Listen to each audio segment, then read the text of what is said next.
What's up, everybody? Welcome to the Pick Six Podcast, CBS Sports Daily NFL Podcast. I'm Will Brinson. I'm your host. It's Wednesday, February 17th, and we are we're hurtling towards the meat of the offseason to catch up with all the things going on in the NFL. We'll be talking with our good pal, Jonathan Jones. Also in the feed, AFC East offseason priorities with John Breach and Ryan Wilson. NFC East offseason priorities with Cody Benjamin and Jared Dubin. Coming up, that'll be tomorrow. Yeah, NFC East is tomorrow. I'm losing track of my days. We recorded them in odd fashion. Friday will be a 5-star mailbag.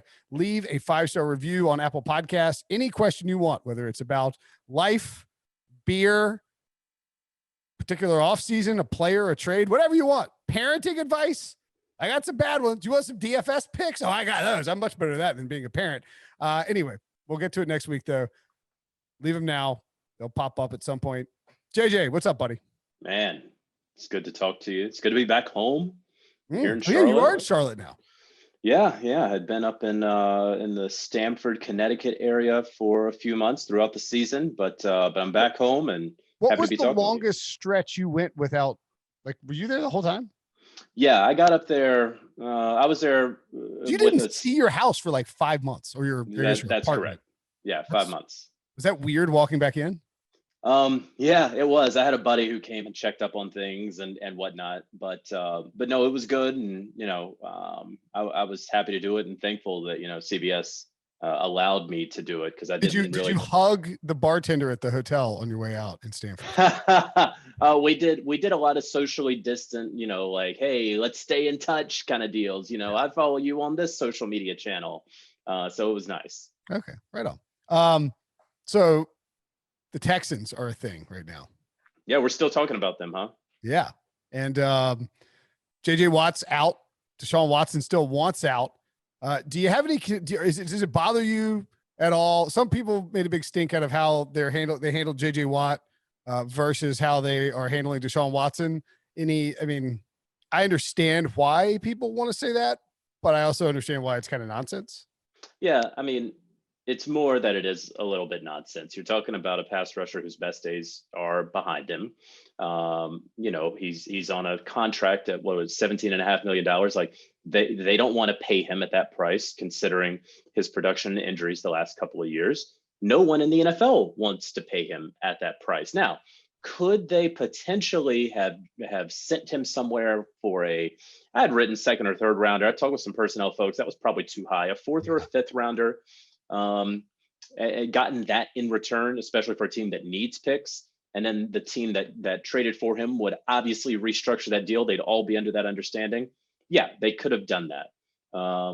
But they didn't. And that was the one key difference, where if Nick Caserio is saying, we're going to do what's in the best interest of the Houston Texans by not trading Deshaun Watson, despite there being a historic trade draft haul waiting for them, because they believe what's in the best interest of the Texans is Deshaun Watson playing for them, which he will not do, then they should also do what's in the best interest of the Texans and try to get something for JJ Watt. They could still do right by him.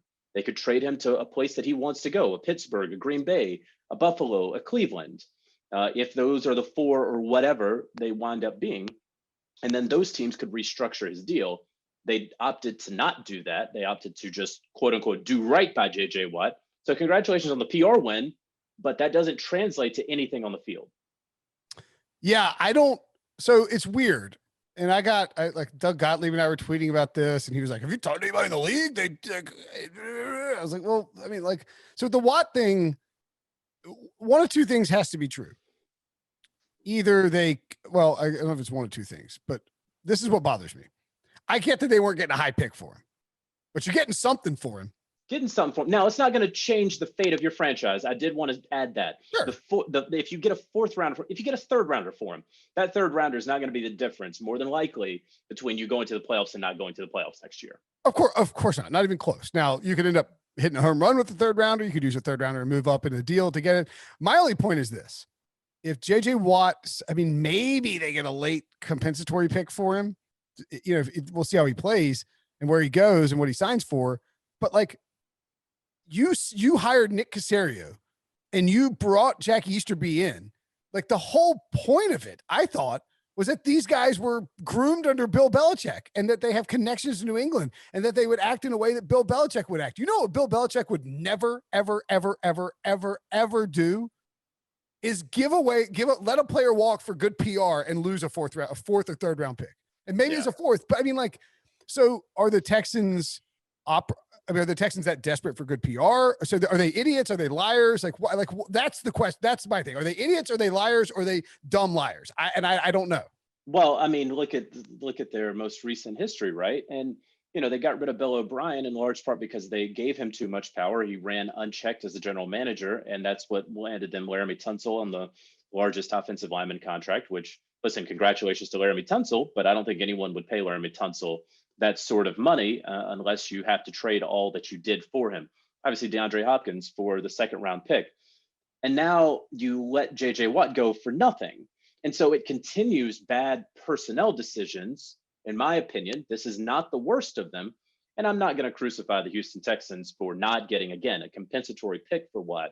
But it does, it is in stark contrast to holding on to a Deshaun Watson, a high-value, non-performing asset. And he's non-performing today, and he will be non-performing March 17th, the start of the league year. He will be non-performing at the end of April, once the draft comes. And frankly, if we want to go into what's he going to do? Not show up for training camp, not play week 1? No, he will not. But it's not going to get to that point. And if it does, you, the Houston Texans, are absolute abject failures and idiots. We'll get to Watson in a second. Do you think, like, I thought JJ Watt did pretty well, but I thought JJ Watt's the one who handled this with class. Like, he could have torched him to the ground and said, like they were cutting him no matter what. If they couldn't find a trading partner, and I don't know why anyone would want to take on Watt for $17 million, he had no guaranteed money left. They were cutting him. Like, this was obvious halfway through the season when they're dealing, when they're making these moves and they're sort of rebuilding on the fly, and you don't know, and they're a bad team and they don't have any draft picks. Like, he was never going to be part of their plans. They just framed it in a way that was like made people feel good, I guess. I don't know. Right. And you do it early, where, teams are still trying to figure out what they're doing with the cap. They're still trying to figure out what the cap is. We're going to keep seeing, and fans and listeners and readers of our work will continue to read, like, X team has Y amount in cap space. You don't know that because nobody knows what the cap is. So when I keep reading, as I'm doing my offseason primers over here, as I kind of turn the page on the Super Bowl and the season, I keep seeing, like, oh, so-and-so team has $9 million in cap space. No one knows that. Stop saying that. We were doing the AFC East offseason preview, and I was like, Breach was like, yeah, this team has negative $1.5 million in cap space. I was like, no, I think they have plus $1.5 million in cap space. It's like, oh, well, over the cap is using a different number than Spot Track. It's like, well, then what these numbers are throwing out are. And I've talked with cap people about this, who and folks in the league who say, listen, we are operating at 175 plus whatever our rollover or carryover number officially was from the NFL and NFLPA.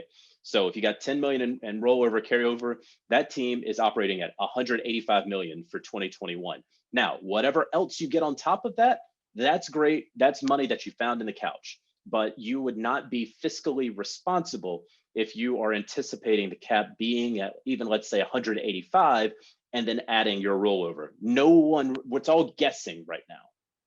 Yeah, it really is. And that's part of it. Off season of COVID, the first, I don't want to call it a post-COVID offseason, but last offseason was the COVID offseason. I mean, right. This is the first, we don't know. There's a lot still to learn about how the future will unfold. You mentioned Deshaun Watson.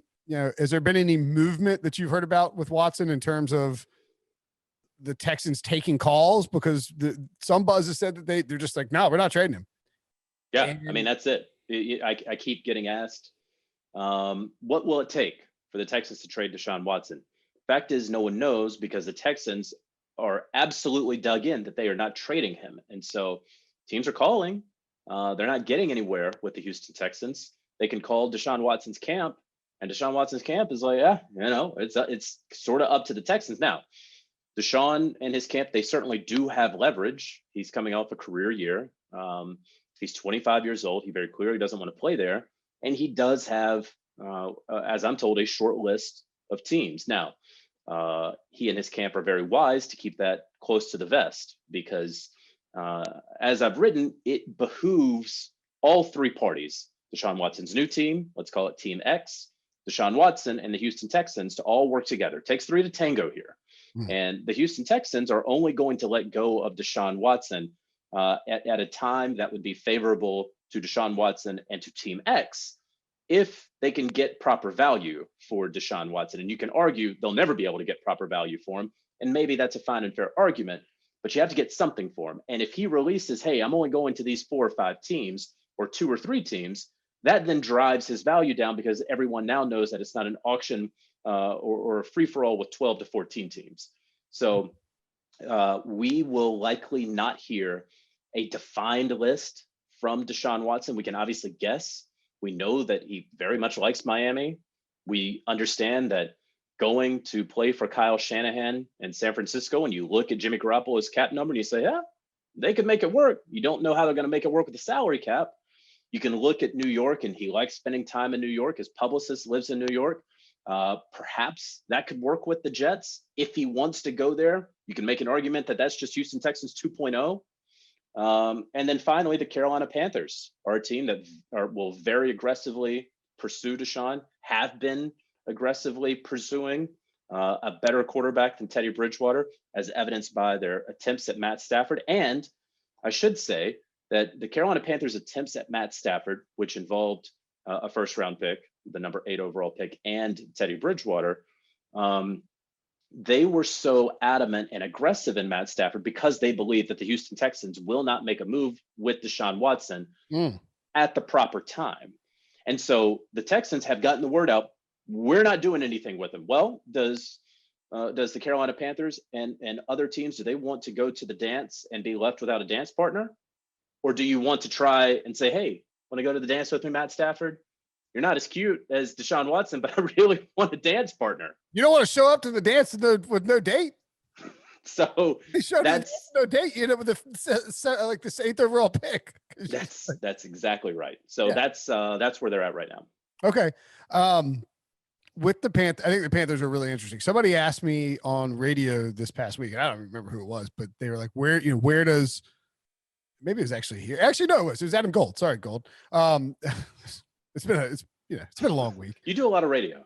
Yeah. But Gold, it was the end of the hit with Gold on Monday. And he said, where's your prediction for where Deshaun Watson goes? I said, I think it's the Panthers. Cause like, I think Miami is going to be, I think Houston and Miami make a lot of sense. But like, my thing is I'm a spiteful person. I don't want to buy back my picks from Houston for my franchise quarterback. Because then you end up in a situation where people start comparing the thing, and it's going to look like you traded Deshaun Watson for Laremy Tunsil. It may eventually look that way. Or like Laremy Tunsil and a first or something. I mean, it's going to look bad. And I think if they, and then the Jets, I don't think that Joe Douglas is going to want to trade 3 or 4 first round picks when he has a roster in the particular shape that it's in. And you can sort of kick yourself down the curb a little bit by rolling with Sam Darnold. I get that Deshaun Watson's way better. Don't get me wrong, but right. Yeah, I'm not a huge fan of Sam Darnold, the player, and I understand all the issues with him and all the head coaches and offensive coordinators and the injuries and stuff. It eventually, and Brinson, you'll appreciate this, it eventually kind of becomes like NC State basketball or NC State football. Like every year there's an excuse. And after like 20 years, it's like, hey, maybe this is a program issue. For Sam Darnold, maybe it's like a Sam Darnold issue, and like we can keep explaining it away, but understand that he will likely never have perfect circumstances for 5 straight years. So just it sort of is what it is. Unbelievably disrespectful. However accurate, just unbelievably disrespectful. Just a complete stray.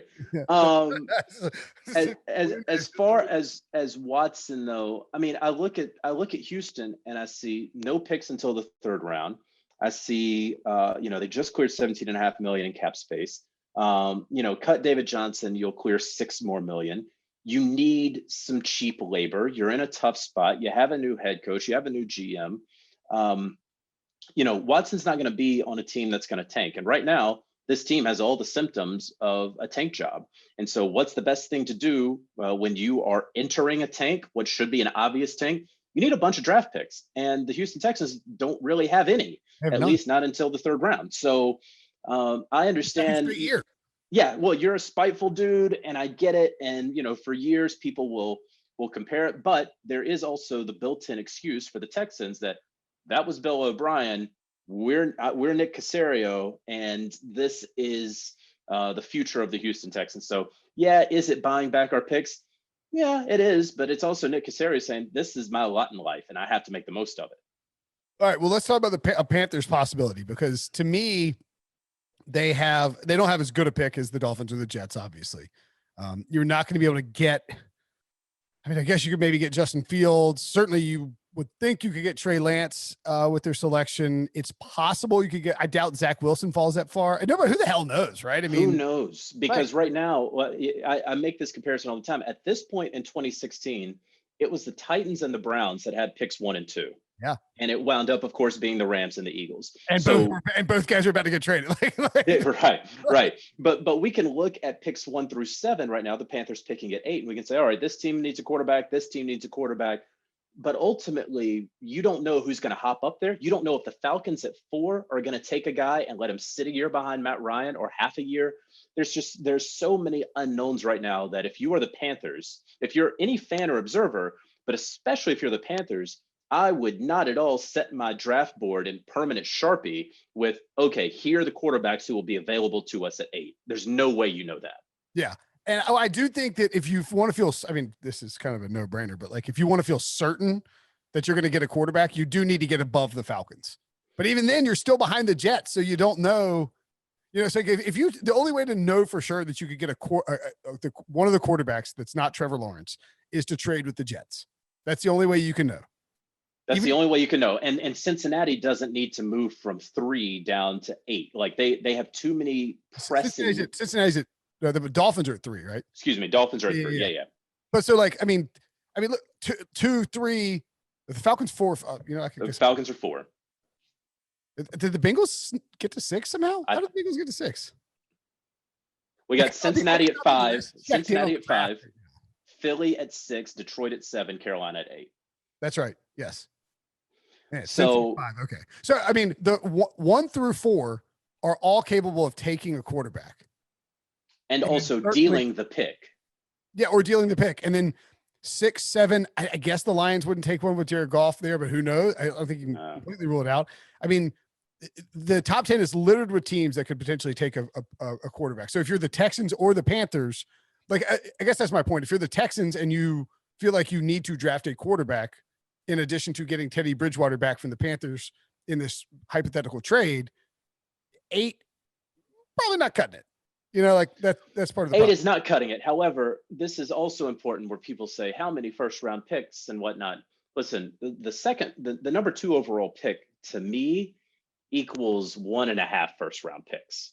Like the number 2 pick and the number 24 pick are just worlds apart.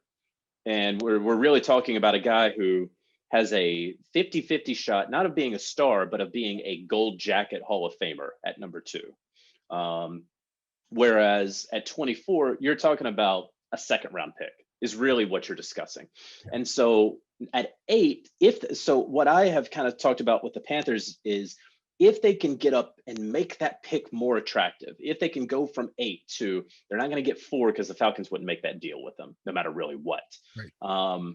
But if they can get somewhere in that top 5 just to make it a little bit more attractive, now we're really talking. Because otherwise, if you're the Panthers, you're going to have to throw in a kicker that you're not going to want to have to throw in. You're going to have to throw in another first rounder or maybe another second rounder. You're going to have to throw in a player that you don't want to part with. And that would be the difficult part for them.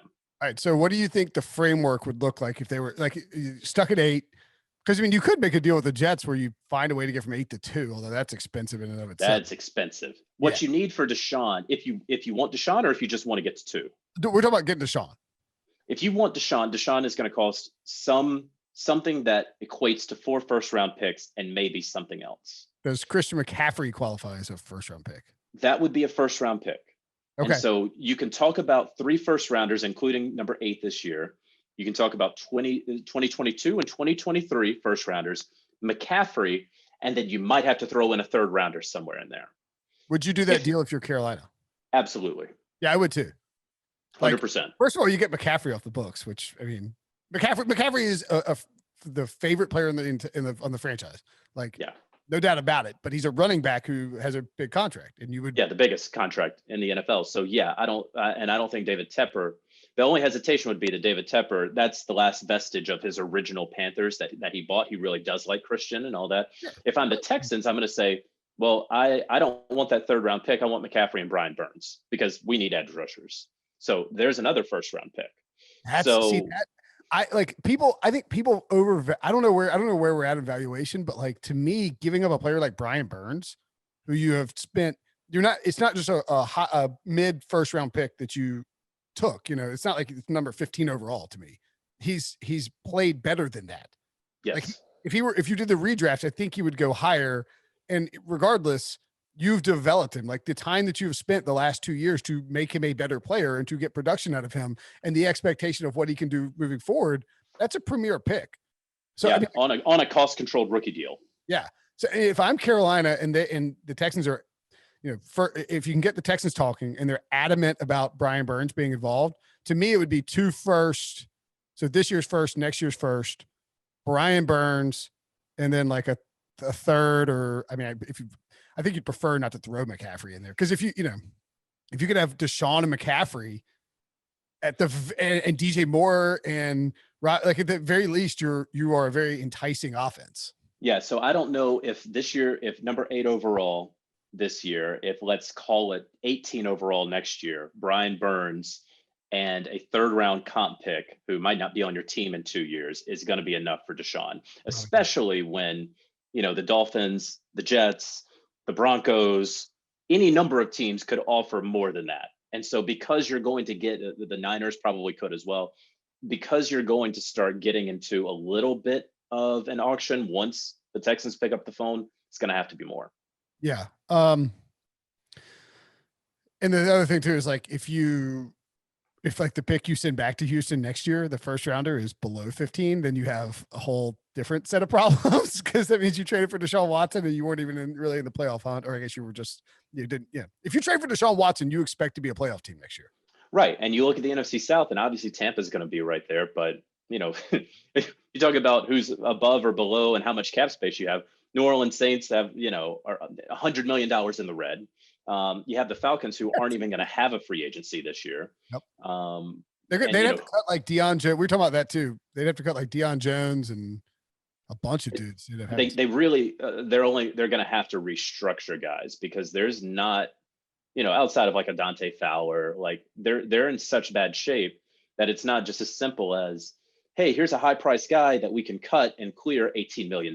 Like, there's no one on the roster that we were looking at this for HQ, and I was like, how are they going to get under the cap?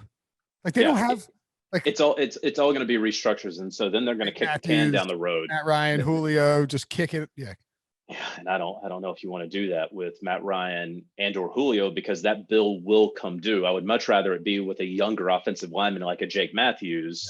Yeah. I'd rather it be Grady Jarrett than a quarterback that may not be on the team in 2022 that you're then paying for in 2024. Yeah.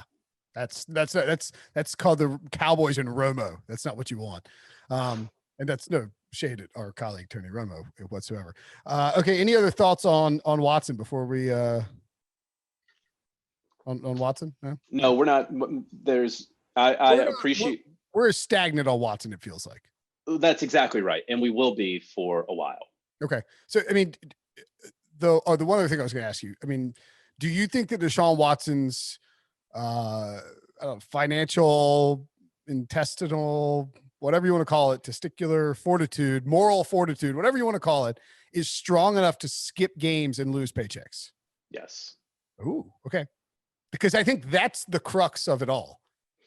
You cannot, if you are Deshaun, come out and be this forceful that you're not going to play for the team, or allow your representation to to spread the word that you're not going to, because he hasn't said really anything on the record, right? And then once you guys get into a stare down, you blink because you want to get paid. Right. I think I agree. you can't do that, and that has to be a calculation that Deshaun has made. That, hey, I grew up broke. I have more money right now in my life than I will ever spend in 3 lifetimes. So you guys, you want to dock me pay?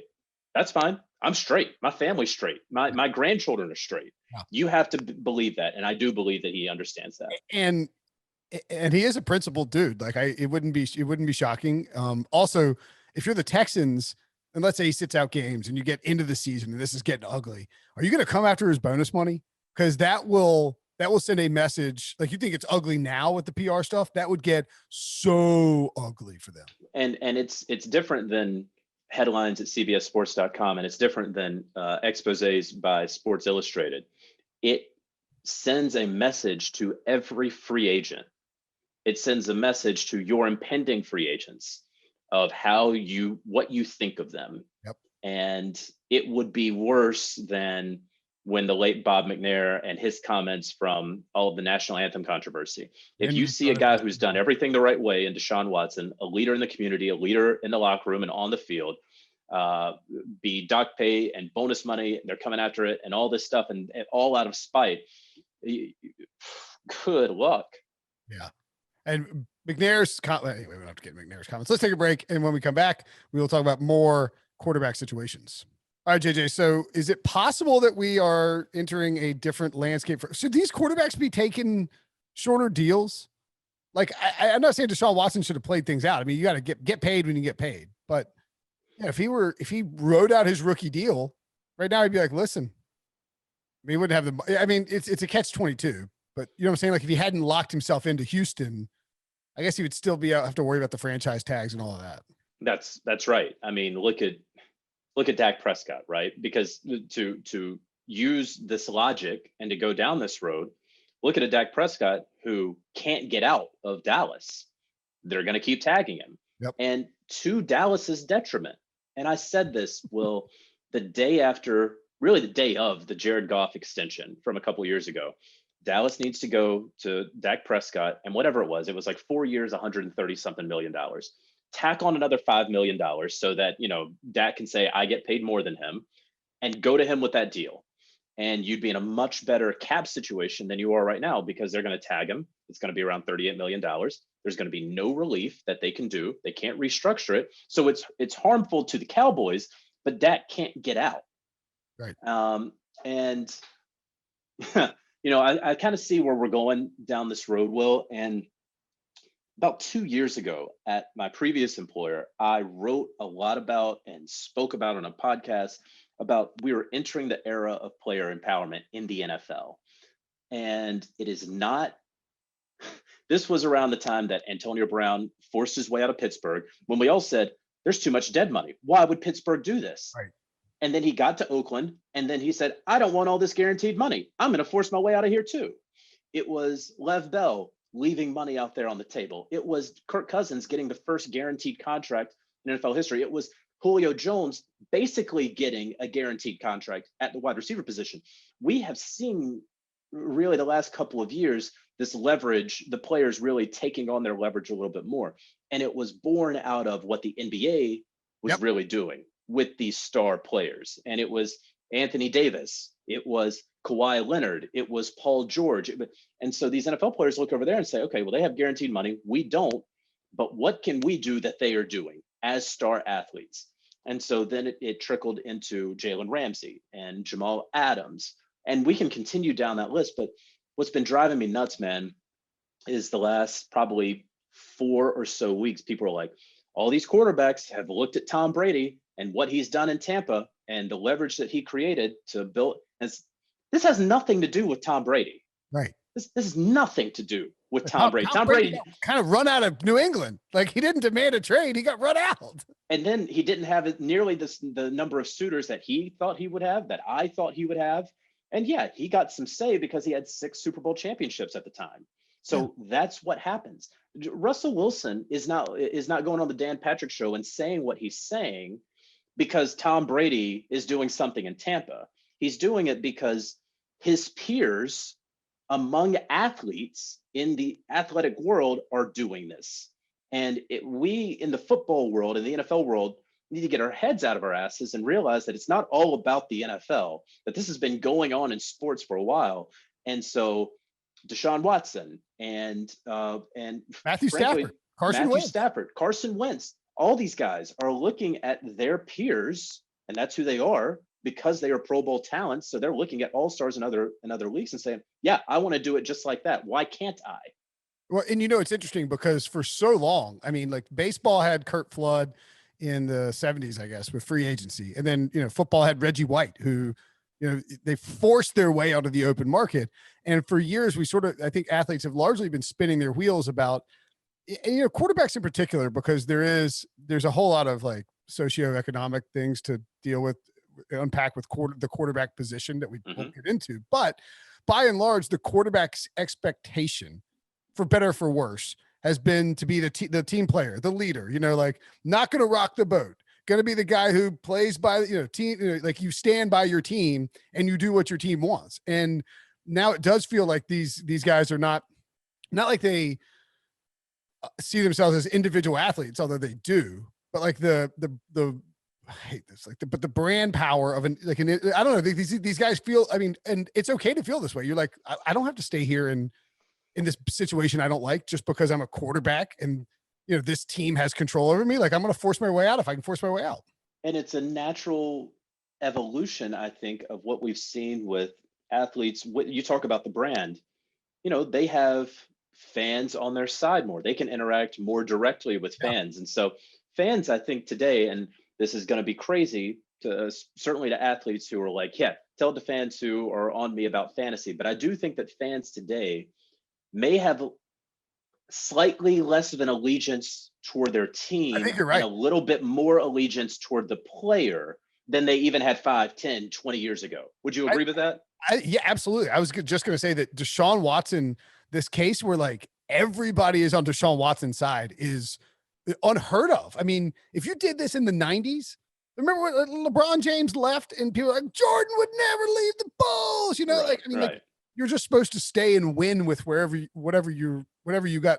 And so now Russell Wilson says, I don't have to keep playing behind bad offensive lines. And really they weren't all that bad this past year, but I don't have to keep playing behind this terrible line. I can say something.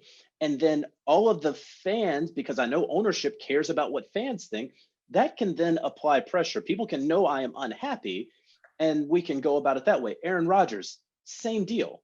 It's very clear that he is unhappy with his contract situation in Green Bay. It's very clear that he's unhappy that they picked Jordan Love number one, or with their first round pick. So I can say something, not force my way out of Green Bay, but I can say something that now engenders people to be like, hey, you know what?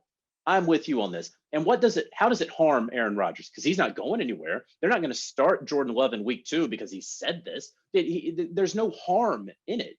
It's only positives that could come from it. There's only a positive that Russell Wilson, with all the capital he's built in the Pacific Northwest, for him to go on these shows and say these things. So, well, I was gonna say, like, too, the reaction from people is not like, "Oh, look at this spoiled quarterback." It's like, Seahawks don't screw this. Like, people are like, fire Pete Carroll, don't screw this up. Like, right. It's crazy. Now you got to be careful because, and Matt Stafford handled his stuff the right way with Correct. the Lions. And it certainly helped that the Rams and the new Lions general manager came from the Rams, and it all worked out about as nicely as possible. But, Carson Wentz has not earned that same capital. His contract has not yet kicked in. He has shied away from competition, and this isn't going to be a Carson Wentz bash fest, but he is in a different boat than some of these other guys. Yet he's still going to get his wish granted. It's crazy. He got benched for second round rookie in the middle of a season in a playoff hunt. Granted in the NFC East, but whatever. And he got benched too late. He should have gotten benched like a game or two earlier. 3 games earlier, but right. He got benched in the middle of the season, in the middle of a huge contract for a second round rookie, in the middle of a playoff hunt. And then down the stretch kept leaking out, or his camp kept leaking out like, oh, Carson has to decide on his future and if he's happy or not. It's like, what are you doing? Your team's like fighting for the playoffs. And then he like doesn't want to back off it after they fire his coach. It's like, what do you want, bro? Like, what more could you want in Philadelphia? And so you're right. Like, he's made a stink out of it. And he's, in my opinion, I don't think he's handled it very well. And he's still going to get his wish granted.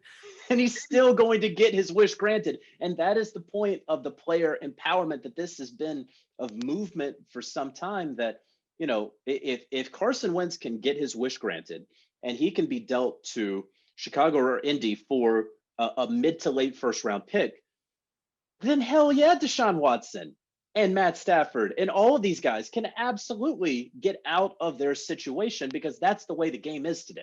Yeah. And you look at some of the trades from, you know, quarterbacks in the past, and Alex Smith got dealt for a second round pick. That was Mahomes driven. Tyrod Taylor has been part of a trade. Nick Foles, who, you know, obviously that whole thing, but Foles was traded to, where's he traded? LA. And then for Shane Bradford was traded. Like Matt Schaub, Matt Castle, who, you know, Schaub was a backup behind Vic when they traded for him, and Castle was the backup behind Brady, who played 1 year. So these weren't, I mean, AJ Feely, if you want to go back, Donovan McNabb, like we haven't seen ever. And really quarterbacks traded in their prime, like Cutler. What's that? There was a Cutler trade. Oh, Jay Cutler. You're right. But that was like McDaniel showed up, was like, I don't like you. You're out of here. Like he, you know, like that was the Cutler's a good call. But Carson only Palmer that's too. it. Right. And Carson Palmer couldn't make it any more known that he wanted out. Carson Palmer was like, listen, and he was like very respectful. He's like, listen, I don't want to play for this organization anymore. Please trade me. He wasn't like, trade me now or else. He was just like, listen, I'm fed up with the Bengals. And everybody's like, yeah, that's kind of fair. And then Mike Brown was like, nah, not going to trade you. I'd rather sit on your rights and you can retire. And so he retired. And then, you know, Hugh Jackson made a mistake after Al Davis died. Yeah. Anyway, the point being is like, this just very rarely would happen, where you would have a quarterback who at one point, you know, was a Pro Bowl caliber guy who was in his prime that would get traded. And we might see, I mean, if you count Goff, Wentz, Stafford, I guess you don't throw out Teddy Bridgewater too, because he's a former first round pick, and like Watson. I mean, that's insane in terms of the offense. Garoppolo. Yeah. You know, whether he made a Pro Bowl or not, but yeah, I mean, you're right. It should happen once every 7 years or something, right? At best. And we could see 3, 4, 5 of them in this one off season. Yeah. And then that doesn't even factor in Russell Wilson and Aaron Rodgers, you know, kicking dirt around and making noise in the offseason. And that's all it is. And it was really hard for me after hearing both of them to be like, oh, wow, this could really be something, because you don't trade the MVP. You don't trade Russell Wilson. It doesn't, you know, if that's a hill that I die on and I die, okay, I'm dead. I'm dead that I died on the hill that you don't trade Aaron Rodgers or Russell Wilson. I mean, okay. Hang my career up. That's fine. I mean, the Texans is different too. The Texans just won 4 games with Watson playing, and there's all this other stuff going on. The Seahawks were just in the playoffs. Russell's just trying to Russell is, in my opinion, I think he went and saw Tom Brady. He was sitting in that you know, sitting there with the Good Guy Award, which the Walter Payton Man of the Year award is one of the most prestigious awards in professional football. It's a huge award.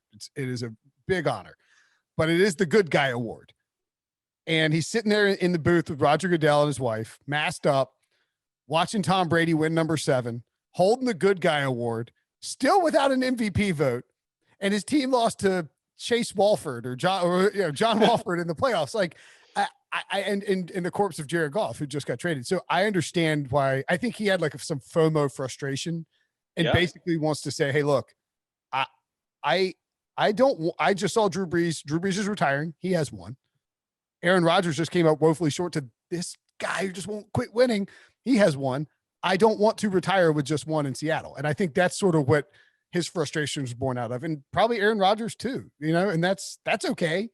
Send a message. You're under contract. You're a huge asset.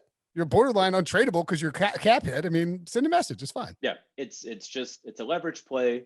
You want to flex your muscle a little bit, and that's all it is. That really is all it is. And now Seattle, when they do sign someone, when they sign an offensive lineman, when they sign a skill position who is a weapon, who ran a 4.25 at whatever combine they're going to have, right?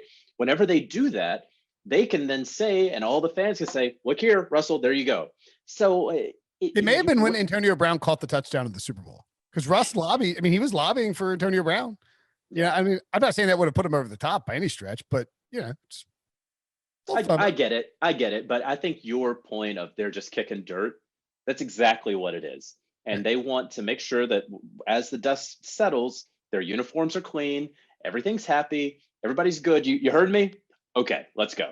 It'd be like if for whatever, let's say that the combine was actually happening and you and I don't go to the combine. CBS is like, nah, you guys aren't going to the combine. And so instead of like talking about football players on here, we come on the podcast and like passively aggressively talk about, that's all. Right. Like you're a little frustrated, you're letting it out, and you're doing it in a way where, I'm not saying that we're that way. I'm just saying that feels like what.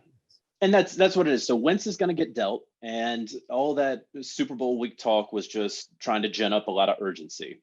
Hey, this house might sell, guys. You might want to put in an offer. That's all that was. He's going to get dealt, and he's going to get dealt to one of those two teams, and that'll be that. I do believe ultimately Watson will get traded, but it's not going to be anytime soon. I think that the Niners are going to be okay with Jimmy Garoppolo if he comes back. But if they can do better, and I don't believe Sam Darnold or Mitch Trubisky are better than Jimmy Garoppolo, especially at his $25 million number, then okay. But if they can do better, if they can get Deshaun Watson, that's an extremely tradable contract that Jimmy Garoppolo has, where you owe him $25 million this year, but you can cut him if there's injury or whatever next year. And if he plays well, $25 million for a pretty good quarterback is a steal. And that's the thing is like Carson Wentz isn't even part of the dominoes. I don't think. I think Carson Wentz is like one little, like sometimes like you just set up a little domino outside the dominoes, and it's just you just knock it over. That's what Carson Wentz is, and Watson is the guy that's going to start these dominoes. Correct. Because if Watson goes to San Francisco, then maybe Garoppolo goes to New England, and then.